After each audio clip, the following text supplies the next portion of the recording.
Good morning. In this video, we explain what we do at LIFMET concerning hyperpolarized magnetic resonance. The spin is an intrinsic property of elementary particles. Nuclei with a spin have a magnetic moment associated to it. When a nuclear spin is immersed in a magnetic field, it acquires magnetic energy, whose levels are discrete and depend on the orientation of the spin with respect to the direction of the magnetic field. If we consider an ensemble of nuclear spins at thermal equilibrium, the population of each energy level is described by the Boltzmann distribution. The polarization represents, on average, to which extent the nuclear spins are aligned in the same direction of the magnetic field. The nuclear magnetic resonance signal is proportional to the nuclear polarization. For a spin 1/2, we have only two energy levels, and the polarization can be written as the hyperbolic tangent of the magnetic energy over the thermal energy. Being the magnetic energy 5 to 6 orders of magnitude smaller than the thermal one, at experimental conditions that can be found in any NMR lab, the nuclear polarization is only a few ppm. Increasing the magnetic field or reducing the temperature of the sample is not always possible and does not solve the problem, to the point that even for a temperature of 1 Kelvin, we talk about high temperature approximation. To dramatically increase the NMR signal, we can create a spin state that is hyperpolarized. A hyperpolarized state is a state of non-equilibrium with a limited lifetime. Different hyperpolarization techniques exist. Here at LIFMET, we work on dissolution dynamic nuclear polarization that was invented in 2003. Dissolution DNP builds on a mechanism known since the 50s. Electron spins have a magnetic moment 3 orders of magnitudes larger than nuclear spins. If placed at low temperature and high magnetic field, their polarization is close to unity. If the electron spins are dipolarly coupled to nuclear spins, by means of microwave irradiation at the right frequency, the polarization can be transferred from the first to the seconds, and therefore we can obtain hyperpolarized nuclear spins. A dissolution DNP experiment is a 4-step process. First of all, we need a polarizer. A polarizer is a scientific device that provides enough magnetic field and low temperature to prepare the electron spins to the polarization transfer, and of course, a system that allows us to deliver microwaves onto the sample. A typical dissolution DNP sample is composed by 3 ingredients.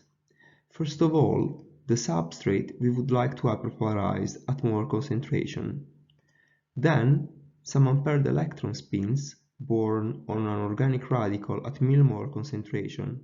Finally, we mix everything in a glassing solvent in order to obtain an amorphous solid once we are at low temperature. The polarization transfer from the electron spins to the nuclei begins as soon as we start shining microwaves on the sample. If we monitor the NMR signal as a function of time, we can see it increasing. Once the sample has reached maximum polarization, we would like to exploit this high NMR signal. Unfortunately, it is not possible to simply extract the sample from the polarizer while retaining the hyperpolarization created in the solid state. The last key feature of our setup is the implementation of this solution system that allows us to introduce hot buffer inside the polarizer and instantly melt the sample to obtain and extract an hyperpolarized solution. From this point onwards, the race starts. After dissolution, the lifetime of the hyperpolarized state is limited to a couple of minutes. Therefore, to exploit as much high NMR signal as possible, we need a swift transfer to the MRI scanner and a quick infusion into the patient to finally perform hyperpolarized magnetic resonance experiments. My colleagues now will illustrate some of the applications we perform at LIFMET. Here's an example of the application of hyperpolarized carbon-13 for functional and metabolic imaging. Alanine amide, labeled at the 1 position, was designed to probe the activity of the enzyme aminopeptidase N, but testing it in the rat kidney, we see several unexpected spectral peaks. On the left, from the top down, is a series of spectra acquired from the kidney area following infusion of hyperpolarized alanine amide, along with urea as a chemical shift reference. An alanine peak appears on the left shoulder of the main peak, consistent with peptidase activity, but two other alanine amide peaks appear in a time-dependent fashion. It turns out that the alanine amide chemical shift is sensitive to pH, and the different peaks correspond to different anatomical compartments. They have a different spatial distribution, as shown by spectroscopic imaging in the panels on the right. The first peak corresponds to the signal from blood plasma, while the second is mainly intracellular from blood and tissue. The third, smaller peak, as you can see, is concentrated in the inner medulla and indicates a much lower pH. We believe it corresponds to the extracellular interstitial environment. Additionally, a small carbamate peak is also seen, and it results from the reaction of alanine amide with dissolved carbon dioxide in the body. So, in addition to sensing peptidase activity, we've shown that alanine amide is a multifunctional in vivo sensor of pH and CO2. Metabolic substrates prepared with DNP can be used for magnetic resonance imaging. In this application, we are focused on pyruvate and lactate for a novel therapeutic approach for stroke. Both provide neuroprotection following ischemia and can be hyperpolarized to boost the sensitivity for MR spectroscopy. Here, a mouse model of stroke is prepared and placed in an MRI scanner.